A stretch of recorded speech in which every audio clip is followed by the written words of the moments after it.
Hello Saints, welcome back to my bunker. Glad you're here. Let's do some math. Okay, let's look at chapter 12, section 5. And in this section we're going to be solving right triangles. Okay, solving. What does that mean? It means basically we're going to find every single angle and every single side measure of a triangle. Okay, we can do this if we're just given any three of those terms, we can solve that triangle, with one exception, of course. That is, if I'm just given all three angles. If I have all three angles, I could find some similar triangles, but I would not be able to solve that exact triangle. I need at least one side length. So, of the three things, one has to be a side length in order to solve the triangle. Okay. There's a bunch of different methods. There's different, they're techniques really. Some people have their favorite functions to use. Some people just love cosine, so they manipulate the problem, turn it so that I can use cosine. Some people like sine. I prefer tangent myself, but you'll have your own pet. Okay, so there's really no way to do this other than just jump right in and start solving triangles. And you can get pretty good at it, but there's really only one way to do that, and that is to do a lot of problems. So just solve as many problems as you can, look for some online, look for different solutions, find the technique that works best for you, and stick with it, and you'll have no problem. This is probably a review for most of you, because I'm sure we covered this in geometry. And since you've had geometry, you've seen it before. So this is just a refresher, a little bit of a reminder of how to do it. So let's just jump into it. Okay, I've got this fun triangle here. It's a right triangle. And in fact, that's all we're going to be using today is right triangles. That's why we can get away with those three things. Anyway, so we'll get into different kinds of triangles later, but right now they're all right triangles. Okay, so I have this guy right here. Let's assume that angle B is 54 degrees. Angle B, 54 degrees. And let's say side length A is, 36.3 degrees. Or I'm sorry, 36.3, let's go inches, because they're easy to write. Okay, one thing you may notice, you probably have already, the convention for labeling a triangle, generally we'll have the angle in capital letter, and then we'll have the side length in a small letter. But it's also important where they're oriented.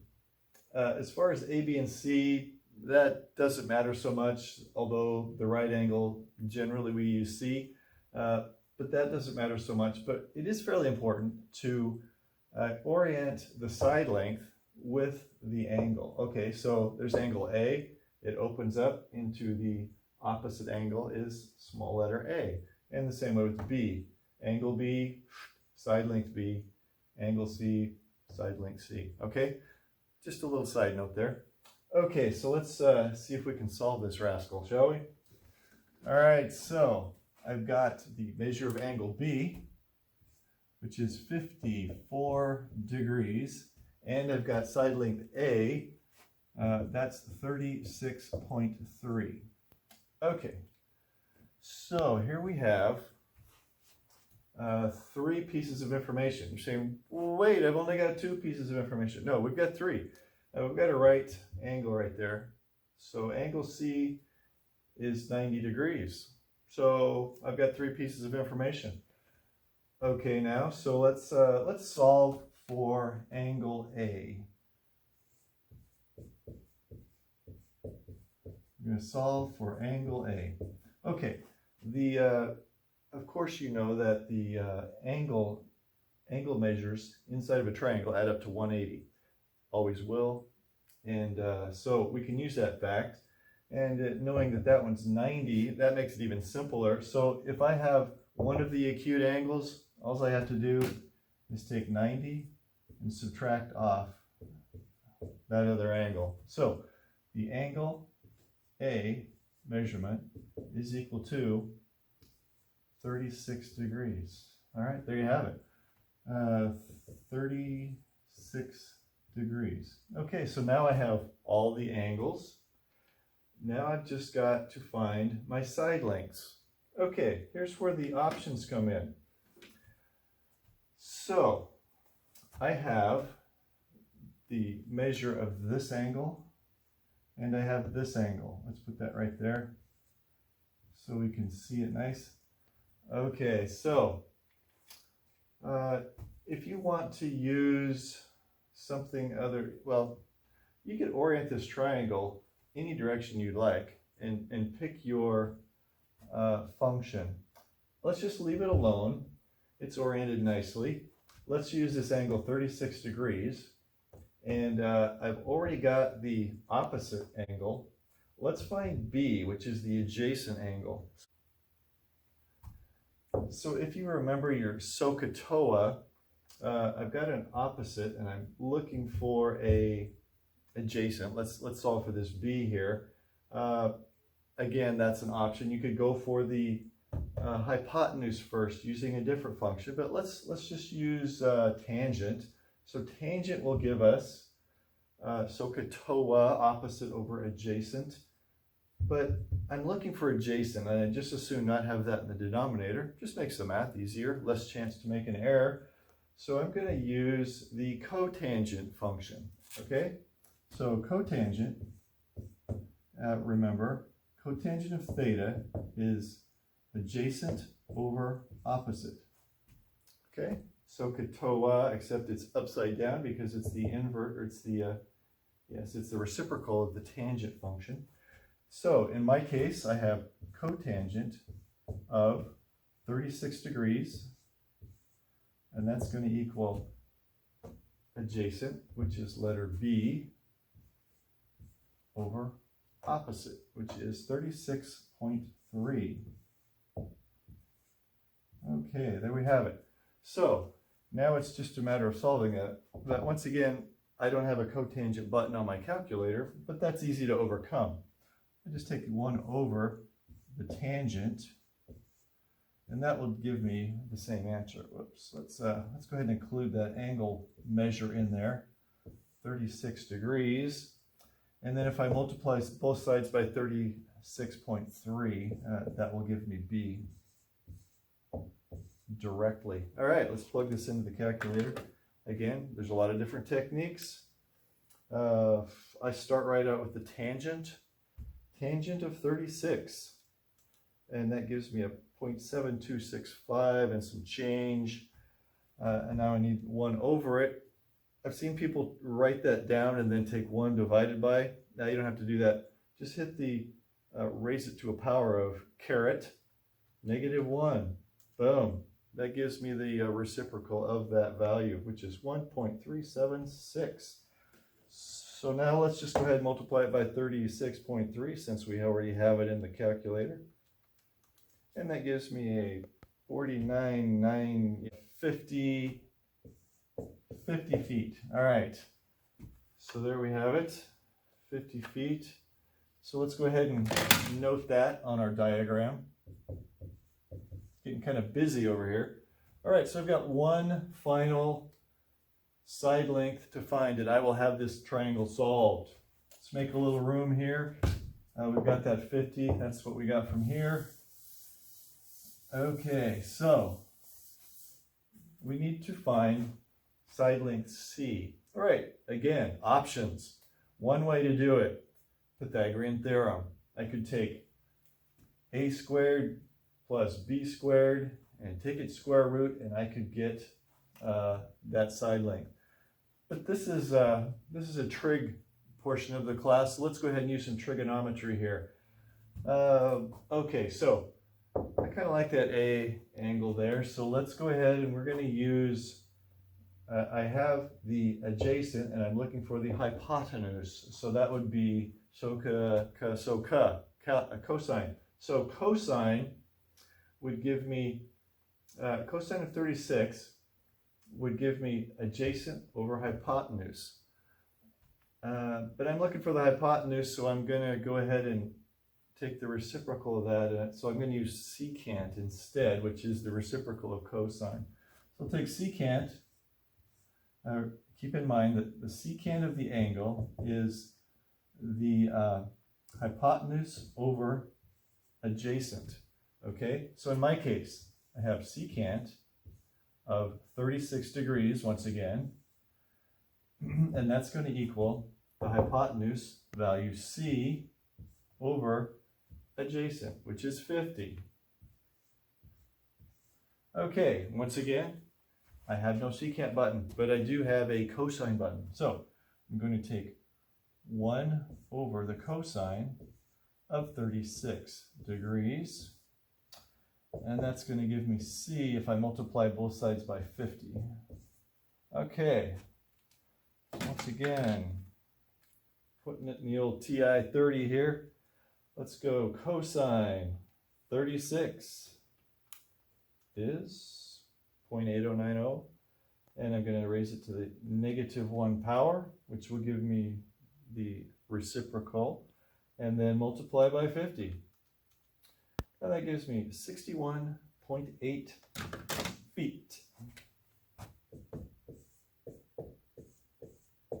Okay, so I have solved this triangle.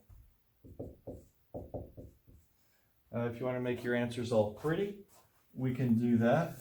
Let's write it in some kind of a really nice fashion. We'll go angle A is equal to 36 degrees. Angle B is equal to 54 degrees. Angle C, of course, is our 90.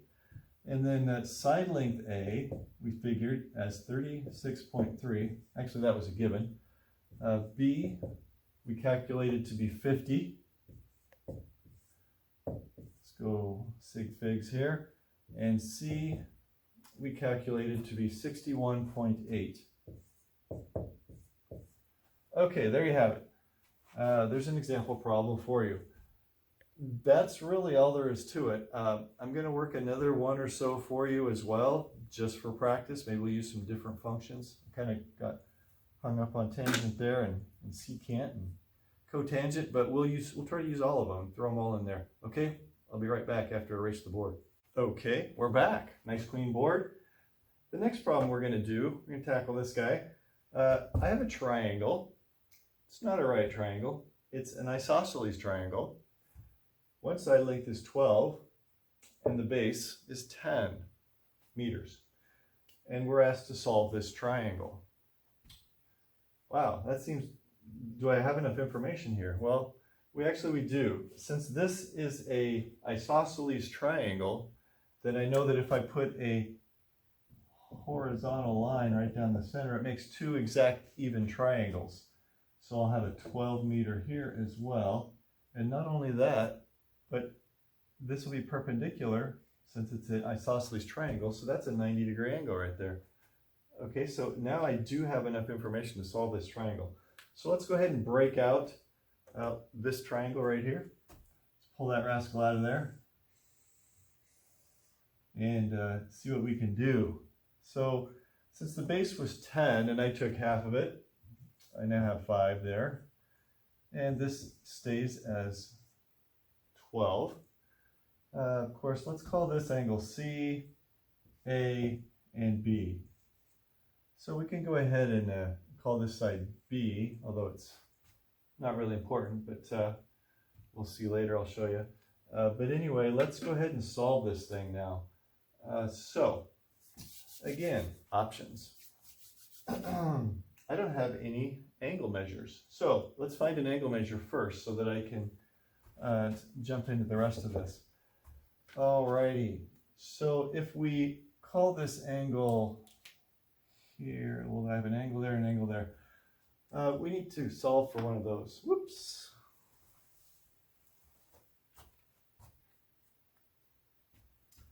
Okay, so if I'm orienting towards angle A, I would have the opposite angle and the hypotenuse.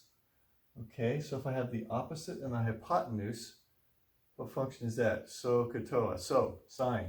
Okay, so if I take the sine of A, sine of A will give me opposite over hypotenuse, or 5 over 12. Okay, so now I'm going to do that inverse thing. I'm going to take the inverse of the sine function, and that I'll put in the 5 over 12 value, and that will actually give me the measure of angle A. So let's do that. Calculator. Now this is an inverse function, so I'm going to do the second sine, and then I'm going to go 5 divided by 12. Whoops, that's multiplied, not good. Divided by 12. And that gives me a 24.6 degrees.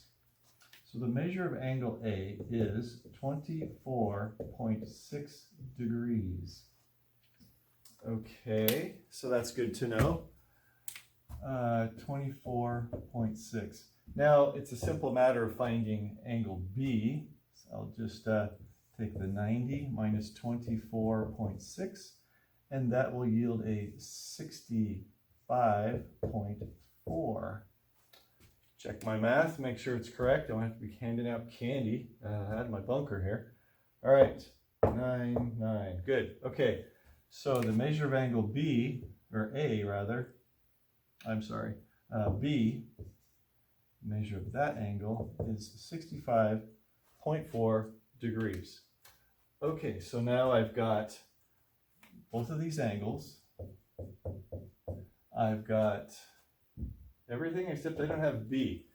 But wait a minute, do I need B?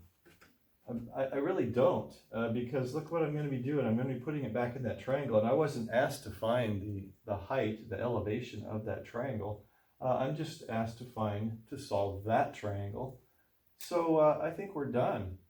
Since it's a isosceles triangle, these angle measures are the same, just as those side lengths are the same. So they are both 65.4. 65.4, both of these degrees. It's a bad 4. It's a little better 4. All right, and up here, since I took half, this one was 24.6, so I know that it's 49.2 up here. Let's go ahead and write that out here. 49.2. Okay, so now I've got all the angles and I've got all the sides. That triangle is solved. Yeah. So roasted. Let's call that good, and let's see if we can find another one. Maybe a little more exciting. That was kind of boring. All right, be right back. Okay, we're back. One final problem. Got an airplane sitting on the tarmac at Davis-Monthan Air Force Base in Tucson, Arizona. That plane's got to take off, and within 10 miles, it's got to be able to climb over Mount Lemmon, which is on the outskirts of town, 10 miles away, and it has an altitude of 9225 feet. Okay, so let's assume that Davis-Monthan is at sea level. That makes things easier. Okay, so I need to know what angle I'm going to climb at. So what I'm looking for is this angle right here. And so we're going to be looking for this angle of climb that we need to assume with this aircraft.